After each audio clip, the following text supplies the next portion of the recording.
Good morning. So today we're going to talk about weight and mass and gravity. But we'll start off with this do now. You don't need to write this down. Just think about this. Which of the following are mixtures? Pause and think. So the correct answers here are cereal, cookies, and salt water.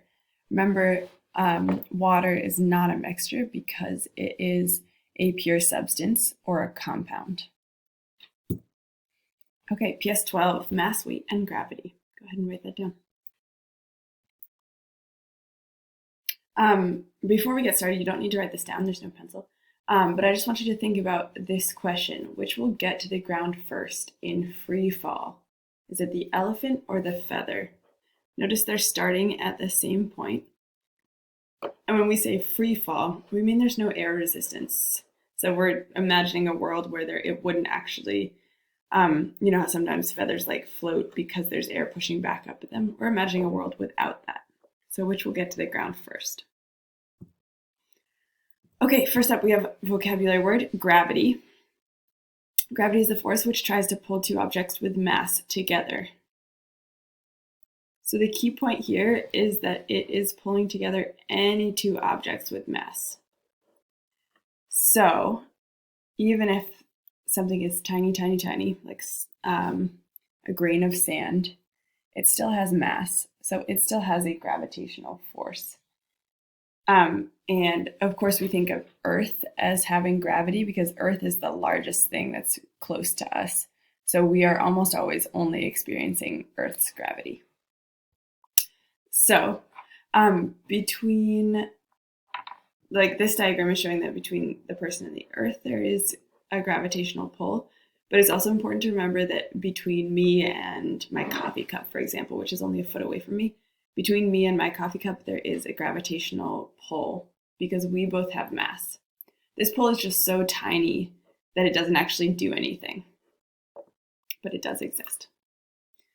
All right, second vocabulary word, mass. Mass is the amount of matter or stuff an object contains.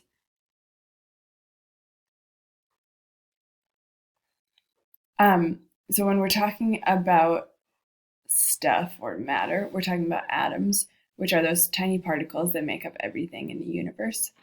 So anything that contains atoms does have mass and therefore has a gravitational pull. You do not need to write down these bottom parts, just writing down the vocabulary word. Okay, some notes on that. The more mass an object has, the more gravitational force it has. So that's why I was talking about the Earth is the biggest thing that we are super close to, right? The sun is bigger, but we're further away from it. So the primary gravitational force that we're feeling is coming from the Earth.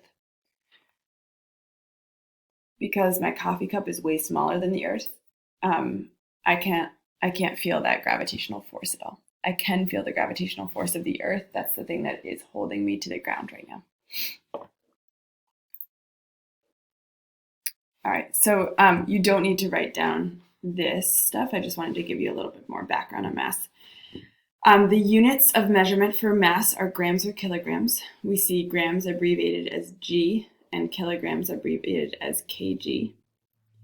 The more matter an object has, the more its mass is. So for example, the Earth's mass is way greater than my coffee cup. And then lastly is an object's mass stays the same wherever it is. So if we took my coffee cup out to Mars or to another galaxy, it would still have the same mass. It would still have the same amount of matter and therefore the same mass. That's important to think about because of our next vocabulary word, which is weight. This is the last vocab for today. Weight is the force exerted by gravity. So we think of weight and mass as kind of the same thing on Earth because they are related to each other. However, if I were to take let's say my coffee cup has a mass of 1 kilogram. If I were to take my coffee cup out to the moon, it would still have a mass of 1 kilogram. However, the weight of this cup is maybe, 2 pounds, we'll say. So on Earth, the weight of this coffee cup is 2 pounds.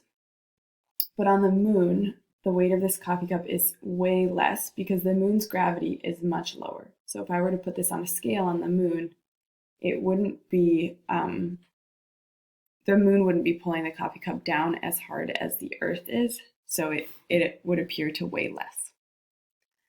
So we define weight as the force exerted by gravity. And as I was saying, you have different weights on different planets because of the different gravitational force.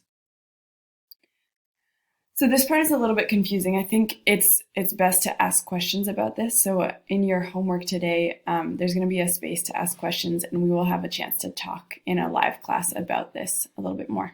Okay. So we're going to get back to that starting question finally. Which of these is going to fall first? Which one is going to hit the ground first? Is it the feather or the elephant? The answer to this is actually a little unexpected. If we are talking about a world where there's no air resistance, which is not the world that we live in, but in physics we often think about different situations. So in free fall, the elephant and the feather would both fall at the exact same rate because they are being pulled down equally by Earth's gravity. So they will hit the ground at the same time. However, in the real world, like what we would see out in Earth, if we were to do this experiment actually here, we would obviously see that the elephant would hit first, and that's because air resistance pushes the feather up because it's lighter and because it has a wider surface area. Air resistance pushes the feather up further, so it'll fall much less quickly than the elephant. All right, and that's a summary of that. Okay, so after you finish this video, you should have some notes down in your notebook from this, and then you're going to go do the homework. Hope you're having a good day.